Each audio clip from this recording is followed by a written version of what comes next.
Señores claustrales, sentaos y cubríos. Se abre la sesión.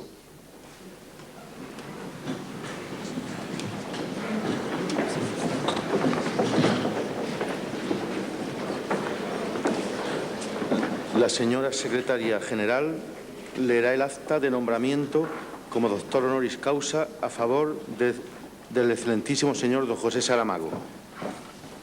La Junta de Gobierno de la Universidad Politécnica de Valencia, en sesión celebrada el día 21 de enero de 1999, presidida por el excelentísimo señor rector magnífico don Justo Nieto Nieto, a instancia de la Escuela Técnica Superior de Arquitectura y en reconocimiento a sus méritos, adoptó el acuerdo de nombrar doctor honoris causa por la Universidad Politécnica de Valencia al excelentísimo señor don José Saramago, de lo que yo, Concepción Maroto Álvarez, como secretaria general de la Universidad Politécnica de Valencia, con el visto bueno del excelentísimo y magnífico señor rector, doy fe en Valencia a 11 de mayo de 1999. El profesor emérito, don José Luis Santos Lucas, tiene la palabra para presentar al excelentísimo señor don José Saramago.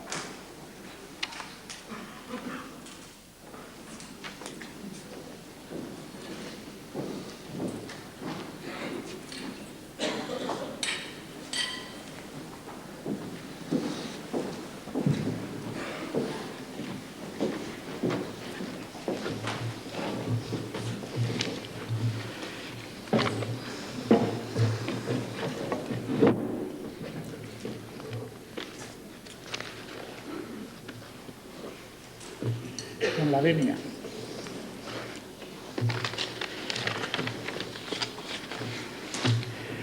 Muy honorable señor presidente de la Generalidad Valenciana,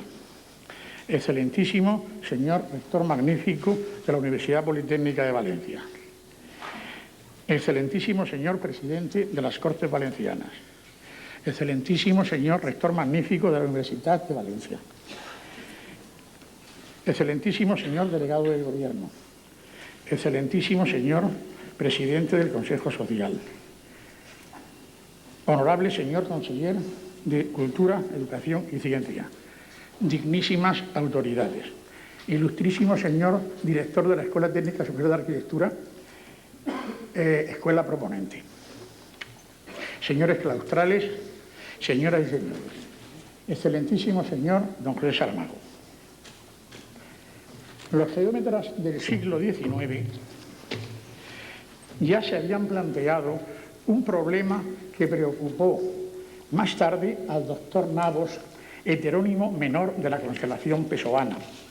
¿Quién sabe si dos líneas paralelas no llegan a encontrarse cuando las perdemos de vista? Algunos de ellos, todavía más radicales, incluso dudaron de la existencia de aquellas líneas.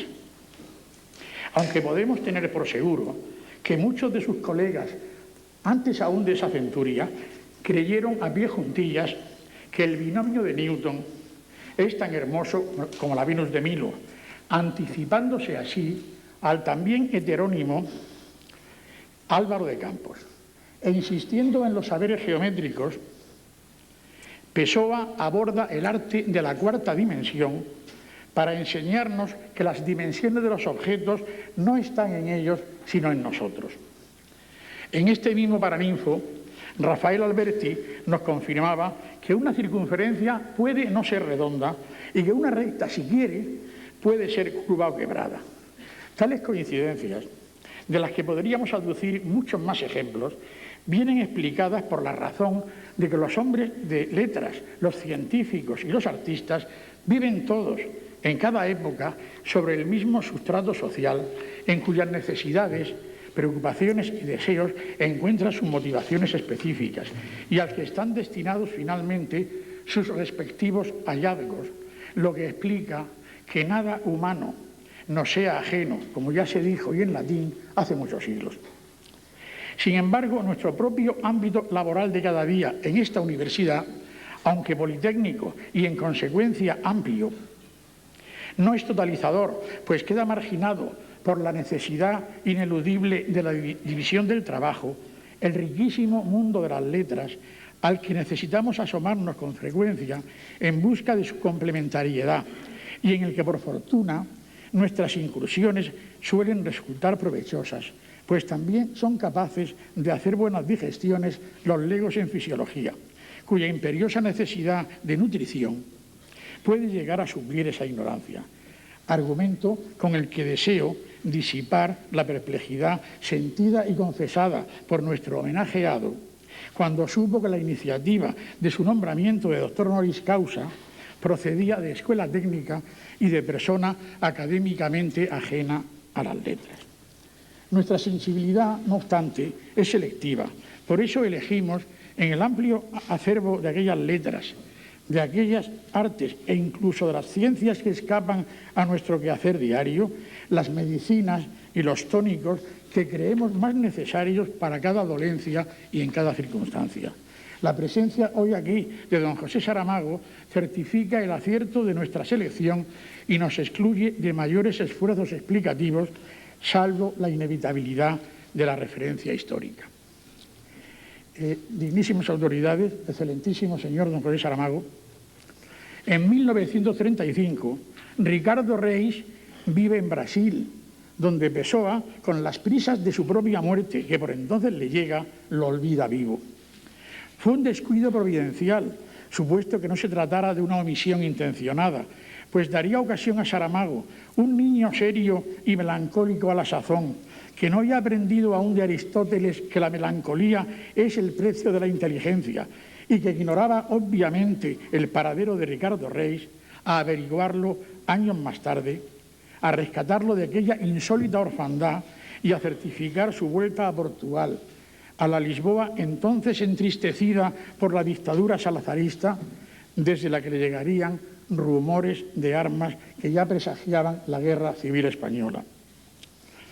Es la recuperación de aquel heterónimo expatriado el eslabón que une a Saramago, por libre decisión de éste,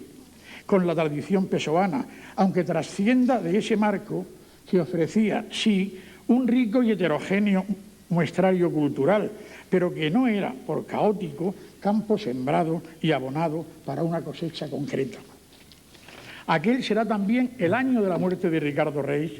pero entre tanto, ortónimo y heterónimo pueden conversar en Lisboa, muerto ya el primero y paradójicamente vivo aún, aunque por poco tiempo el segundo, o mejor dicho, en muerte del primero y en vida del segundo. Y gracias asimismo a la providencia de Saramago, el recién repatriado oirá resonar en su interior como recobrada voz y lejano eco a la vez de sus propios versos: ven a sentarte conmigo, Lidia, a la orilla del río, premonición de un inmediato lamento, temo, Lidia, al destino. También se llama Lidia, no podía tener otro nombre, la mujer de esta relación efímera y postrera. Aunque Saramago publicó una novela en 1947 y un libro de poemas, Los poemas posibles, en 1966, aguarda hasta los 50 años para dedicarse de lleno a la literatura. No se puede ofrecer una obra madura sin haber alcanzado la madurez. Sus libros irán apareciendo desde entonces con el sello de definitivas obras maestras, abarcando su producción, poesía, crónicas, teatro, su diario aparecido con el nombre de Cuaderno de Lanzarote, cuentos y novela, género este en el que ha alcanzado su más alto relieve literario y su mayor difusión internacional, aunque, si fuera lícita la asignación de etiquetas restrictivas, más justo resultaría atribuirle la de ensayista. La superior lección de la duda no la aprendió de Descartes, pues un autodidacta no tiene a mano a los maestros homologados de la enseñanza reglada. Para aprenderla recurrió al magisterio de una de sus criaturas, Raimundo Silva, que en la historia del cerco de Lisboa, con la simple adición al texto de la partícula no, realiza la más revolucionaria de las acciones que quepa imaginar: la modificación del pasado. Antes, en 1977, el mediocre pintor de retratos que protagoniza Manual de Pintura y Caligrafía nos había enseñado a reconocer y aceptar las propias limitaciones personales y pocos años más tarde son 3 generaciones de una familia de campesinos las que en el libro Alzado del suelo le llevan a adoptar su estilo literario que construirá saltando por encima de todas las reglas sintácticas o sobre muchas de ellas, por mor de la inteligibilidad de una cultura rural transmitida oralmente en su mayor parte, pues como nos dice, lo que llegaba por escrito eran las leyes del gobierno, algo que estaban obligados a cumplir, pero no a leer. A lo que agrega que el paso de una forma narrativa a otra fue como si estuviera devolviendo a aquellos campesinos lo que ellos me dieron a mí, ya que cuando hablamos no usamos puntuación, hablamos como se hace música, con sonidos y pausas. Y a esto se añade la mímica de las manos, la mirada, la expresión, el movimiento de las cejas, todo lo que sirve a la comunicación. Que en sus obras no se encuentre retórica alguna, lo explica asegurando que la gente, mis personajes, hablan sencillamente todos ellos, y así puede en efecto decir lo que intento, y no es que lo intente, es mi forma natural de escribir, es que aparezca ante el lector la persona que soy con independencia de lo que me ocurra. Lo que me ocurre no tiene ninguna importancia o solo la tiene para mí, para el lector no. Pero esa persona que él es se ve permanentemente influida por los entes de ficción que inventa hasta el punto de que se reconozca creador de esos personajes y al mismo tiempo criatura de ellos. Insiste en que vivimos para decir quiénes somos y en consecuencia puede afirmar que hay una coherencia muy fuerte entre la persona que soy, la vida que tengo, la vida que he vivido y lo que escribo. A partir de los recuerdos de aquel abuelo que se despidió abrazándolos, de los árboles de su huerto antes de morir, esa vida ya está definida desde su infancia, lo que le permite afirmar que el niño que fui es el hombre que soy. Tal coherencia hace inseparables su creación literaria y sus convicciones ideológicas, que ha sostenido con inalterable entereza, muchas veces en detrimento de sus intereses personales. Podría hacer suyas las palabras, los versos de Alberto Caeiro. No me arrepiento de lo que antaño fui, porque aún lo soy.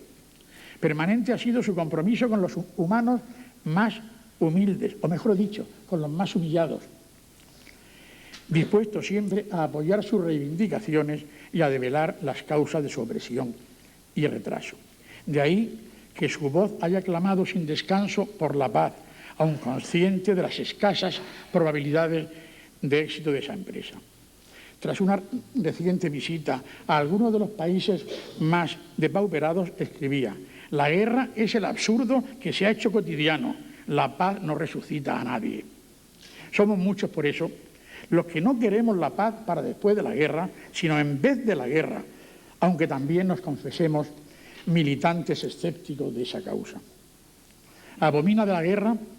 a lo largo de toda su vida, a lo largo de toda su obra. Hay un ser maltrecho, Baltasar Mateus, 7 soles, que vuelve de la guerra para encontrar la miseria del vencido pobre, que sobrelleva en la compañía y con el amor sin palabras de Blimunda, 7 lunas, claro. Capaz de encontrar el combustible, no otro que la voluntad humana, que necesita la máquina voladora inventada por el padre Bartolomeu Lourenço. Ellos, a ratos el clavicordio de Scarlatti y a lo largo de toda la obra las condiciones de vida del pueblo en el siglo XVIII, protagonizan el memorial del convento.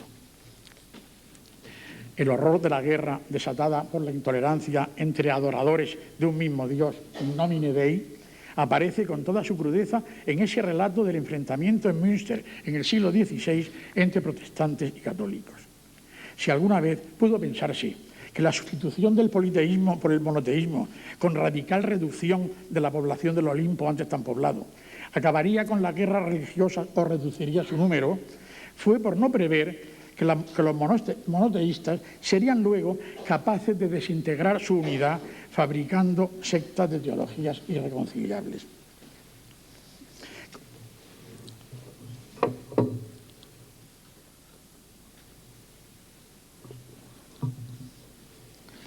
Con la antes referida recuperación del expatriado Ricardo Rey, Saramago muestra ya su decisiva presencia en las letras portuguesas de este siglo, que antes he considerado providencial y que, para ser más justos, habría que calificar de necesaria.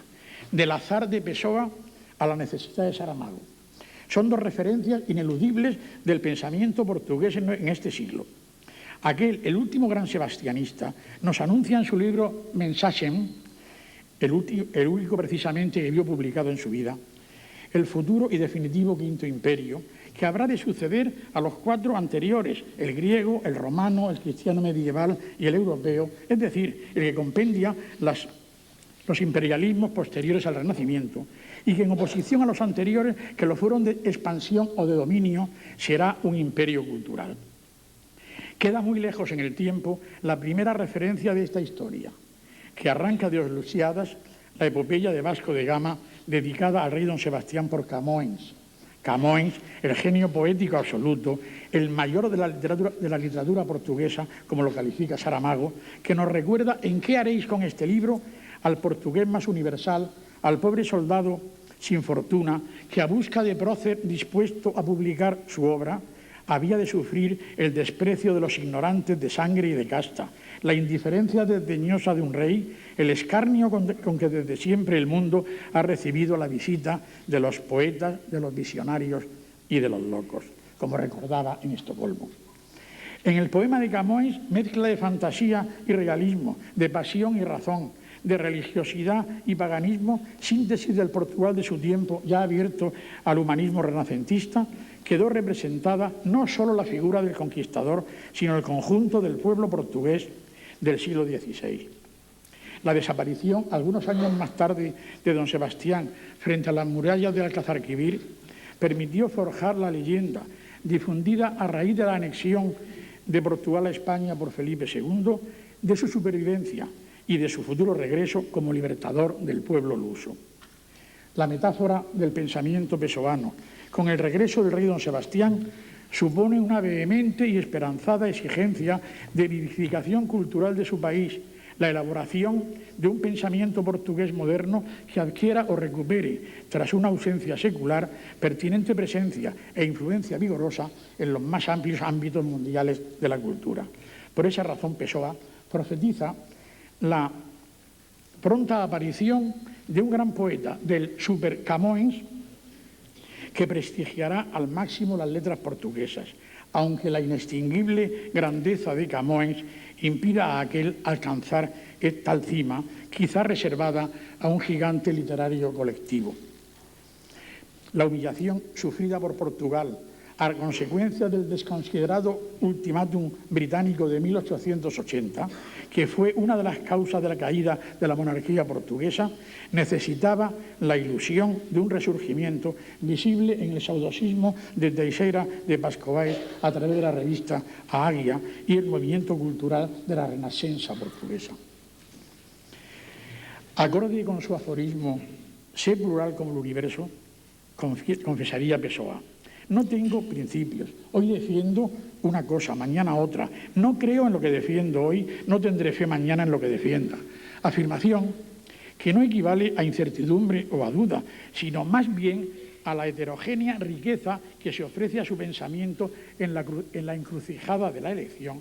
y donde parece radicar la diversidad ideológica que justifica la heteronimia, que es el modo de ser todo de todas las maneras posibles.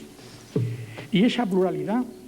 aparece en la base del paganismo del ortónimo, o mejor dicho, del paganismo de Alberto Caeiro, pues llegado a esa complejidad conceptual, aquel prefiere, o se ve forzado, a convertir a ese heterónimo en el astro central de su propia galaxia. Carneiro sublimó el paganismo de antaño y responde así: a más de 3 siglos de distancia, al requerimiento de Paracelso, que ya propugnaba un neopaganismo europeo. El legado, o mejor dicho, los plurales legados de ese orbe poético eran obligada referencia en los años en que Saramago inicia su reflexión intelectual. De Ricardo Reis, epicúreo triste, el poeta neoclásico de tal diversidad, el poeta horaciano, aprende que el dios Pan no ha muerto, Pan sigue ofreciendo los sones de su flauta al oído de Ceres. No, el dios Pan no ha muerto. Solo pueden fenecer sus sucesivas abstracciones teológicas. Cuando Nietzsche afirmaba que nuestra era está volcada en el exterminio de los mitos y de los héroes, añadía seguidamente que por eso hay que recurrir siempre a los de la antigüedad. Así pudo afirmar Pessoa: el sol eres tú y la luna eres tú y el viento eres tú. Y el heterónimo Antonio Mora, que se confiesa místico intelectual de la raza triste de los neoplatónicos de Alejandría, añadirá, evocando a Píndaro, que la raza de los hombres y la de los dioses es una sola, lo que explica ciertos lenguajes crípticos.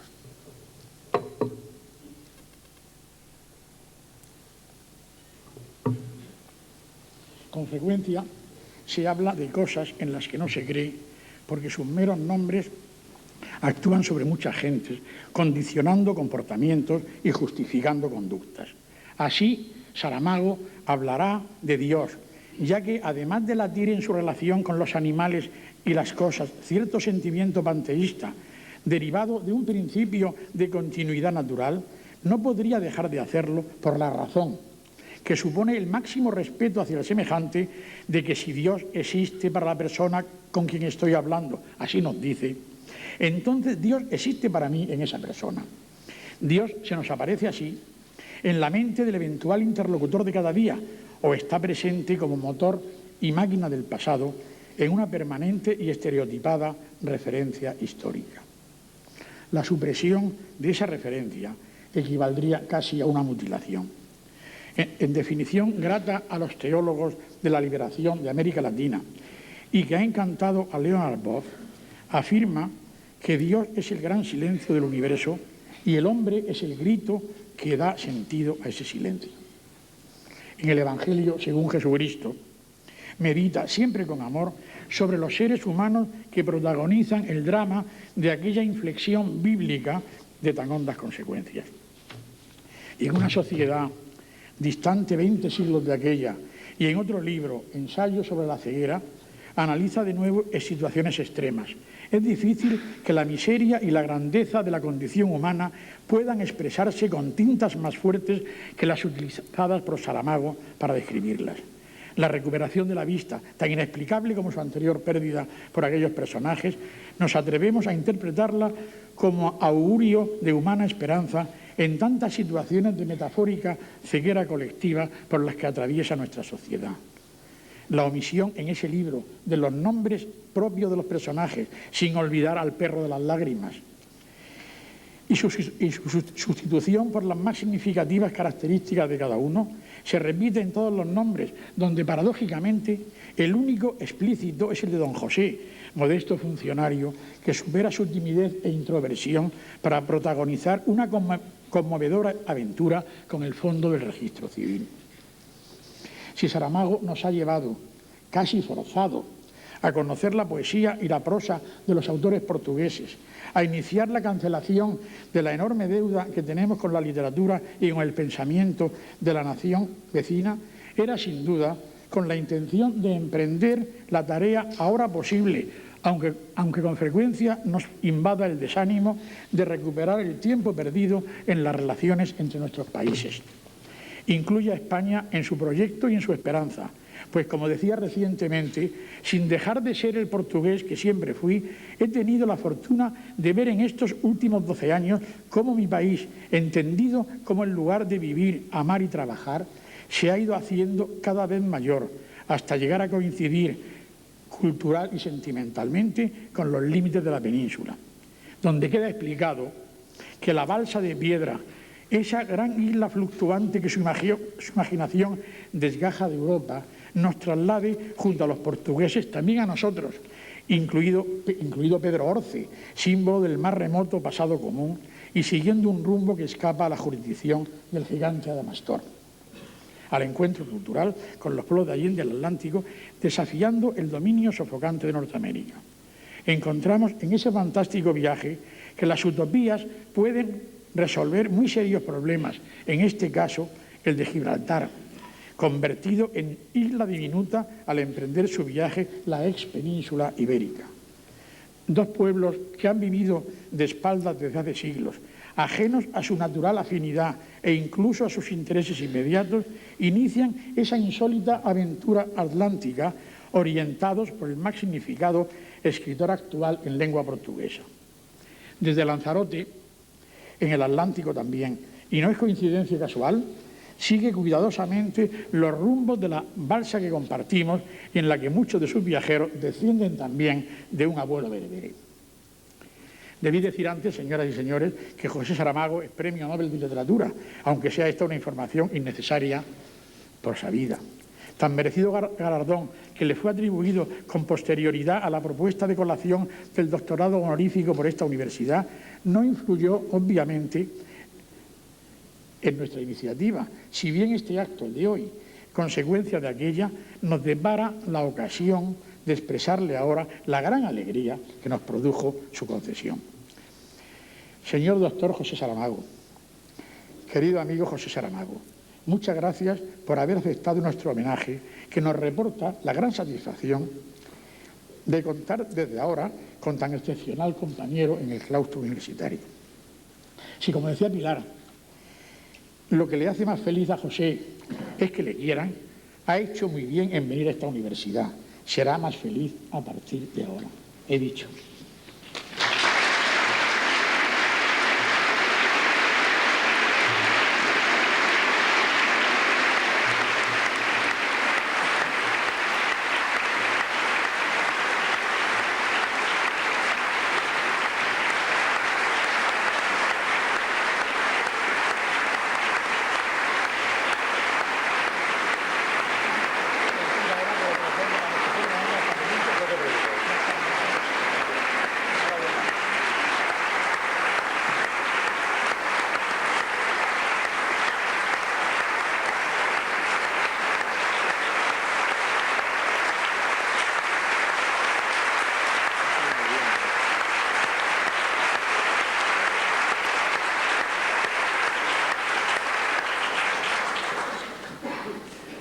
Se va a proceder a la solemne investidura como doctor del excelentísimo señor don José Saramago. Todos en pie.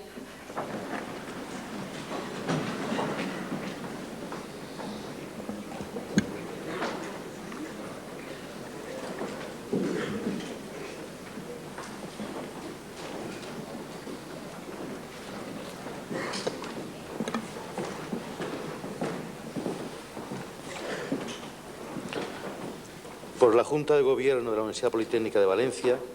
a propuesta de la Escuela Técnica Superior de Arquitectura y en testimonio del reconocimiento de vuestros relevantes méritos, habéis sido nombrado doctor honoris causa.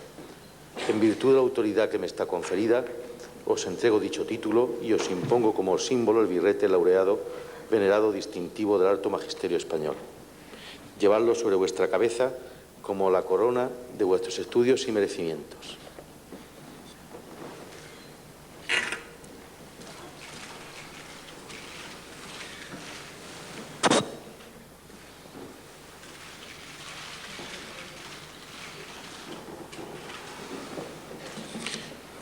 Recibid el anillo que la antigüedad entregaba en esta venerada ceremonia como emblema del privilegio de firmar y sellar los dictámenes, consultas y censuras de vuestra ciencia y profesión.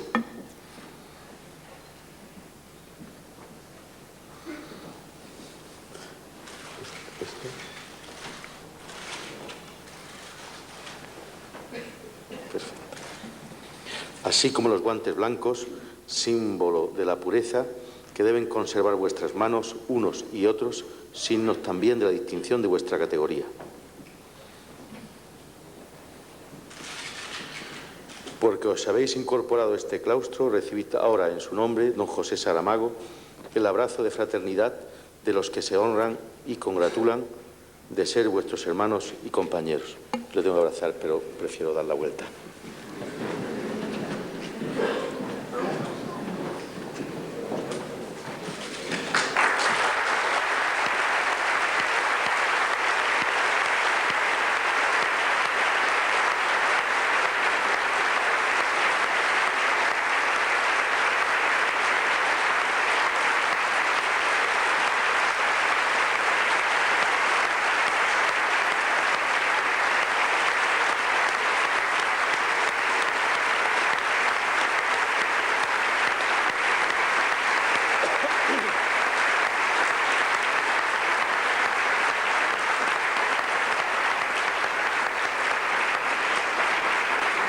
sentamos.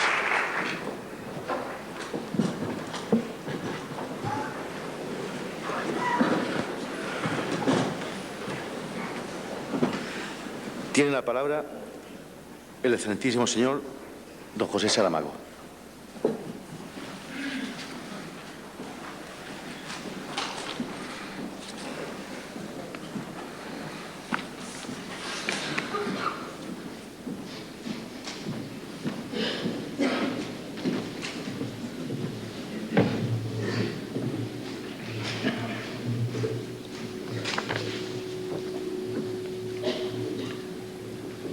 Magnífico reitor da Universidade Politécnica de Valência, ilustres professores, estimados alunos, digníssimas autoridades, minhas senhoras e meus senhores, decidiu generosamente a Universidade Politécnica de Valência conceder-me o grau de doutor honoris causa, de certo por ter encontrado méritos suficientes para tal no trabalho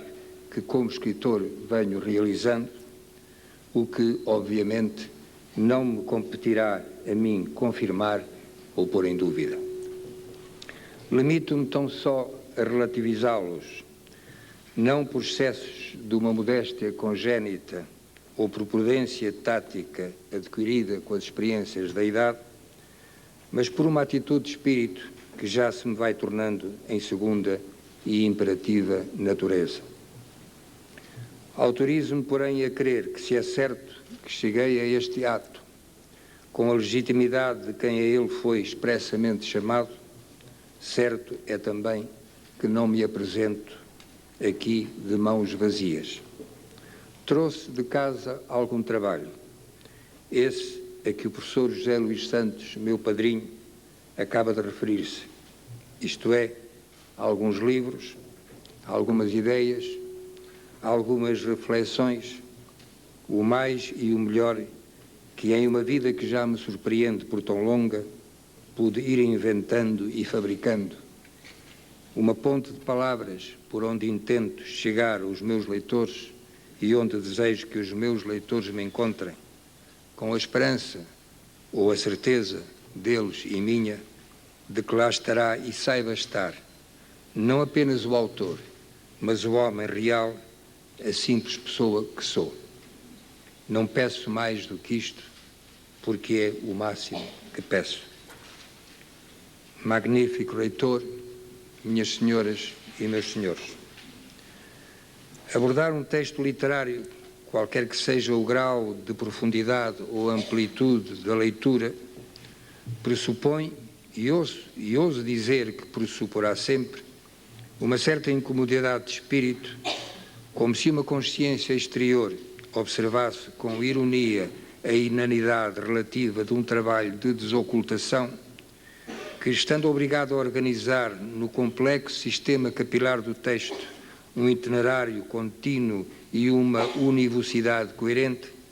ao mesmo tempo se obriga a abandonar as 1001 vias oferecidas por outros itinerários possíveis, não obstante estar de antemão ciente de que só depois de os ter percorrido a todos, a esses e àquele que escolheu, é que acederia ao significado último do texto. Acederia talvez, porque poderia suceder que a leitura supostamente totalizadora assim obtida viesse servir para acrescentar à rede sanguínea do texto uma ramificação nova, um circuito novo e, portanto, impor a necessidade de uma nova leitura. Todos carpimos a sorte de Sísifo, condenado a empurrar pela montanha acima uma sempiterna pedra que sempiternamente rolará para o fundo do vale. Mas talvez o pior castigo do desafortunado homem seja saber que não poderá vir tocar em uma só das outras pedras ao redor, essas que esperam o esforço que as arrancaria à imobilidade. Não perguntamos ao sonhador por que razão está sonhando. Não requeremos do pensador as razões primeiras do seu pensar, mas de um e do outro gostaríamos de saber aonde os levaram, ou levaram eles, o pensamento e o sonho. Numa palavra, queríamos conhecer para a comunidade nossa essa pequena constelação de brevidades a que chamamos conclusões. Porém, ao escritor, sonho e pensamento reunidos, não se lhe pode exigir que nos explique os motivos, desvende os caminhos e assinale os propósitos. O escritor, à medida que avança, vai apagando os rastros que deixou. Cria atrás de si, entre os dois horizontes, um deserto. Razão porque o leitor terá de traçar e abrir, no terreno assim alisado, uma rota sua, pessoal, que, no entanto, jamais coincidirá, jamais se justaporá à do escritor, finalmente indevassável. Por sua vez, o escritor, tendo varrido os sinais que marcaram não só o carreiro por onde veio, mas também as hesitações, as pausas, as medições da altura do sol, não saberá dizer-nos por que caminho chegou aonde agora se encontra, parado no meio do texto, ou já no fim dele. Nem o leitor pode repetir o percurso do escritor, nem o escritor poderá repetir o percurso do texto. O leitor só poderá interrogar o texto feito. O escritor talvez devesse renunciar a tentar dizer como o fez. E, contudo, já sabemos que não renunciará. Por experiência própria tenho observado que no seu trato com autores a quem a fortuna, o destino ou a má sorte não permitiram a graça de um título académico, mas que, não obstante, foram capazes de produzir obra merecedora de algum estudo, a atitude das universidades costuma ser de uma benévola e sorridente tolerância, muito parecida com a que as pessoas razoavelmente sensíveis costumam usar na sua relação com as crianças e os velhos, com uns porque ainda não sabem, com os outros porque já esqueceram. É graças a tão generoso procedimento que os professores de literatura em geral e os de teoria da literatura em particular têm acolhido com simpática condescendência, sem que por isso se deixem abalar nas suas convicções pessoais e científicas, a minha ousada declaração de que a figura do narrador não existe de facto e que só o autor, repito, só o autor, exerce real função narrativa na obra de ficção, qualquer que ela seja, romance, conto ou teatro, onde está o narrador numa obra teatral. E quem sabe até se na própria poesia, que tanto quanto sou capaz de entender, representa a ficção suprema, a ficção das ficções. Procurando auxílio numa duvidosa ou pelo menos problemática correspondência das artes, argumento em minha defesa que entre uma pintura e a pessoa que a observa não há outra mediação que não seja a do respectivo autor ausente e que, portanto, não é possível identificar ou sequer imaginar, por exemplo, a figura de um narrador na Guernica ou nos fuzilamentos de La Moncloa. A esta objeção respondem-me geralmente que, sendo as artes da pintura e da escrita diferentes teriam de ser também, necessariamente, as regras que as definem e as leis que as governam. Tão perentória resposta parece querer ignorar o facto, em meu entender fundamental, de que não há, objetivamente, nenhuma essencial diferença entre a mão que guia o pincel ou o vaporizador sobre a tela e a mão que desenha as letras no papel ou as faz aparecer no ecrã do computador. Ambas são prolongamentos de um cérebro.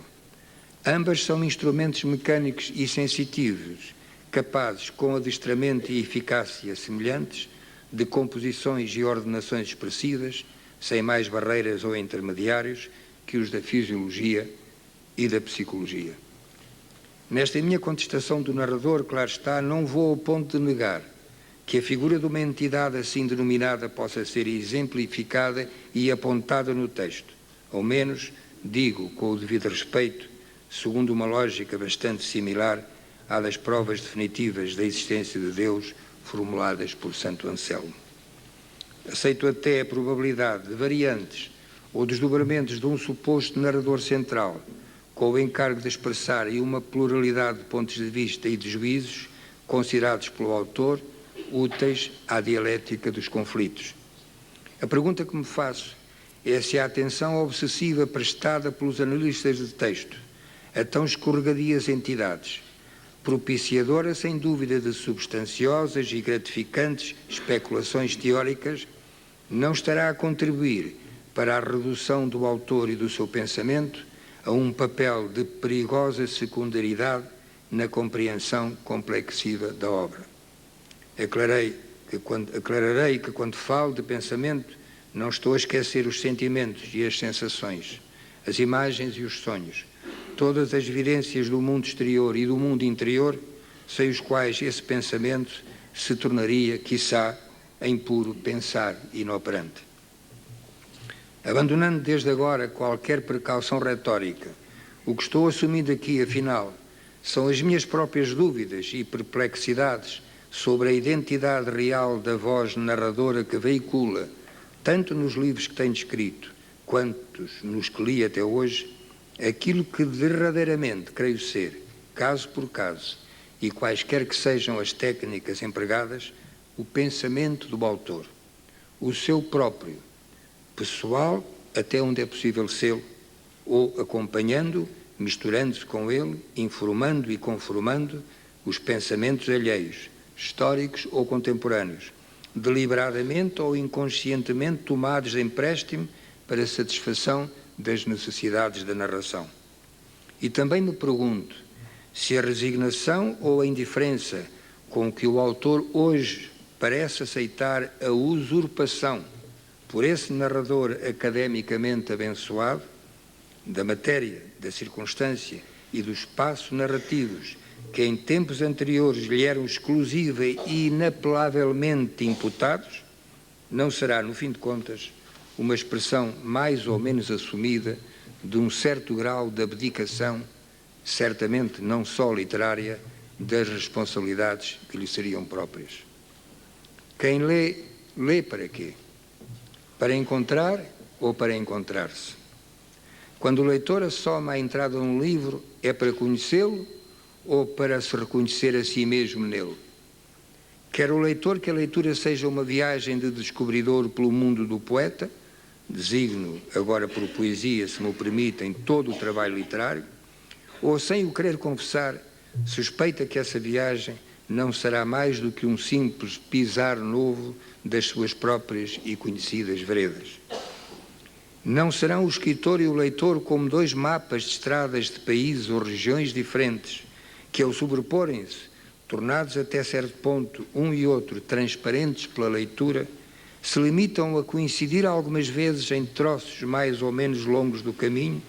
deixando inacessíveis e secretos espaços não comunicantes por onde apenas circulam, sozinhos, sem companhia,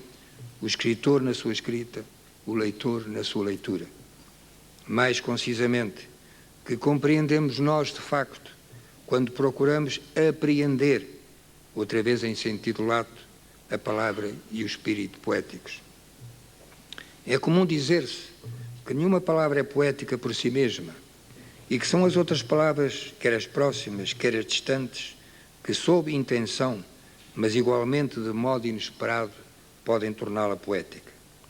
Significa isto que, a par do exercício voluntarista da elaboração literária, durante a qual se buscam a frio efeitos novos ou se tenta disfarçar a excessiva presença dos antigos, existe também, e essa será a sorte melhor de quem escreve, um aparecer repentino, um situar-se natural de palavras, atraídas umas pelas outras, como as diferentes toalhas de água, provindas de ondas e energias diferentes, se alargam, fluindo e refluindo na areia lisa da praia. Não é difícil em qualquer página escrita, seja de poesia, seja de prosa, encontrar sinais dessas duas presenças. A expressão lograda que resultou do uso consciente e metódico do recurso de uma sabedoria oficinal e a expressão não menos lograda de quem, não tendo embora abdicado daqueles recursos, se viu surpreendido por uma súbita e feliz composição formal, como um cristal que tivesse reunido na perfeição da sua estrela umas quantas moléculas de água, e só essas. Que fazemos os que escrevemos? nada mais que contar histórias. Contando histórias os romancistas, contando histórias os dramaturgos, contamos também histórias os poetas. Contam-nas igualmente aqueles que não são e não virão a ser nunca poetas, dramaturgos ou romancistas. Mesmo o simples pensar e o simples falar cotidianos são já uma história. As palavras proferidas e as apenas pensadas, desde que nos levantamos da cama pela manhã até que ela regressamos chegada à noite, sem esquecer as do sonho e as que o sonho tentarem descrever, constituem uma história com uma coerência interna própria, contínua ou fragmentada, e poderão, como tal, em qualquer momento, ser organizadas e articuladas em história escrita. O escritor, esse tudo quando escrever, desde a primeira palavra, desde a primeira linha, será em obediência a uma intenção, às vezes clara, às vezes obscura, porém, de certo modo, sempre discernível e mais ou menos patente, no sentido de que está obrigado, em todos os casos, a facultar ao leitor, passo a passo, dados cognitivos comuns a ambos, para que esse leitor possa chegar a algo que, tendo querido parecer novo, diferente, original talvez, era afinal conhecido,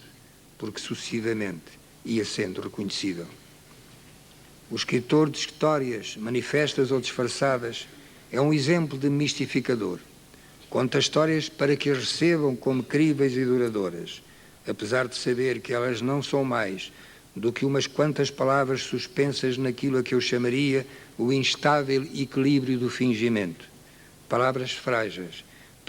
permanentemente assustadas pela atração de um não sentido que as empurra para o caos, para fora dos códigos cuja chave a cada momento ameaça perder-se. Não esqueçamos, porém, que assim como as verdades puras não existem, também as puras falsidades não podem existir. Porque se é certo que toda a verdade leva consigo inevitavelmente uma parcela de falsidade, que mais não seja por insuficiência expressiva das palavras, também certo é que nenhuma falsidade chegará a ser tão radical que não veicule, mesmo contra as intenções do embusteiro, uma parcela de verdade. A mentira conterá, pois, duas verdades, a própria sua, elementar, isto é, a verdade da sua própria contradição, a verdade está oculta nas palavras que a negam, e a outra verdade de que, sem o querer, se tornou veículo, comporte ou não esta nova verdade, por sua vez, uma parcela de mentira. De fingimentos de verdade e de verdades de fingimento se fazem, pois, as histórias. Contudo, em minha opinião, e a despeito do que no texto se apresenta como uma evidência material, a história que ao leitor mais deverá interessar não é a que liminarmente lhe vai ser proposta pela narrativa. Qualquer ficção, para falar agora apenas do que me está mais próximo, não está formada somente por personagens, conflitos, situações, lances, peripécias, surpresas, efeitos de estilo, exibições ginásticas de técnica narrativa. Uma ficção é, como toda a obra de arte, a expressão mais ambiciosa de uma parcela identificada da humanidade, isto é, o seu autor. Pergunto-me até se o que determina o leitor a ler não será ainda a esperança de descobrir no interior do livro, mais do que a história que lhe será contada, a pessoa invisível, mas omnipresente do autor. Tal como creio entender, o romance é uma máscara que esconde e ao mesmo tempo revela os traços do romancista. Provavelmente, o leitor não lê o romance, lê o romancista. Com isto, não pretenderei propor ao leitor que se entregue durante a leitura a um trabalho de detetive ou de antropólogo, procurando pistas ou removendo camadas geológicas, ao cabo e ao fundo das quais, como um culpado ou uma vítima ou como um fóssil, se encontraria escondido o autor. Muito pelo contrário, o que digo é que o autor está no livro todo, que o autor é todo o livro, mesmo quando o livro não conseguiu ser todo o autor. Na verdade, não creio que tenha sido simplesmente para chocar a sociedade do seu tempo que Gustave Flaubert declarou que Madame Bovary era ele próprio. Parece-me até que, ao dizê-lo, não fez mais do que arrombar uma porta desde sempre aberta. Sem querer faltar ao respeito devido ao autor de L'Éducation Sentimentale, poderia mesmo dizer que uma tal afirmação não peca por excesso, mas por defeito. Flaubert esqueceu-se de dizer-nos que ele era também o marido e os amantes de Emma Bovary, que era a casa e a rua, que era a cidade e todos quantos, de todas as condições e idades, nela viviam. Casa, rua e cidades, reais ou imaginadas, tanto faz. Porque a imagem e o espírito, e o sangue e a carne de tudo isto, tiveram de passar inteiros por uma única pessoa, Gustave Flaubert, isto é, o autor, o homem, a pessoa.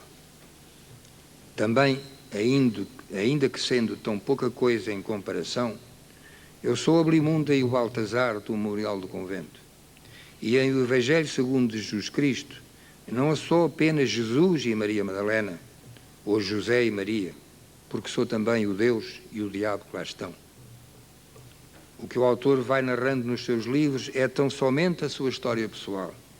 não o relato da sua vida, não a sua biografia linearmente contada, quantas vezes anódida, quantas vezes desinteressante, mas uma outra, a vida labiríntica, a vida profunda, aquela que dificilmente ele ousaria ou saberia contar com o seu próprio nome. Talvez porque o que há de grande no ser humano seja demasiado grande para caber nas palavras com que a si mesmo se define e nas sucessivas figuras de si mesmo que lhe povoam um passado que não é apenas seu e que por isso lhe escapará de cada vez que tentar isolá-lo ou isolar-se nele. Talvez também porque aquilo em que somos mesquinhos e pequenos é a tal ponto comum que nada de muito novo poderia ensinar a esse outro ser pequeno e grande que é o leitor. Finalmente, talvez seja por algumas destas razões que certos autores, entre os quais me incluo, privilegiam nas histórias que contam não a história do que viveram ou vivem, fugindo assim às armadilhas do confessionalismo literário, mas a história da sua própria memória, com as suas exatidões, os seus desfalecimentos, as suas mentiras que também são verdades, as suas verdades que não podem impedir-se de ser também mentiras. Bem vistas as coisas, sou só a memória que tenho, e essa é a única história que quero contar, omniscientemente. Quanto ao narrador, se depois disto ainda houver quem o defenda, que poderá ele ser, se não a mais insignificante personagem de uma história que não é a sua? A última palavra, magnífico reitor, será para expressar o meu profundo reconhecimento pela honra que a Universidade Politécnica de Valência me concedeu, acolhendo-me entre os seus. Procurarei, em todas as circunstâncias, ser digno dela, não desmerecer jamais do vosso bom juízo, graças ao qual se me abriram as portas desta casa, que a partir de agora considerarei também minha. Muito obrigado.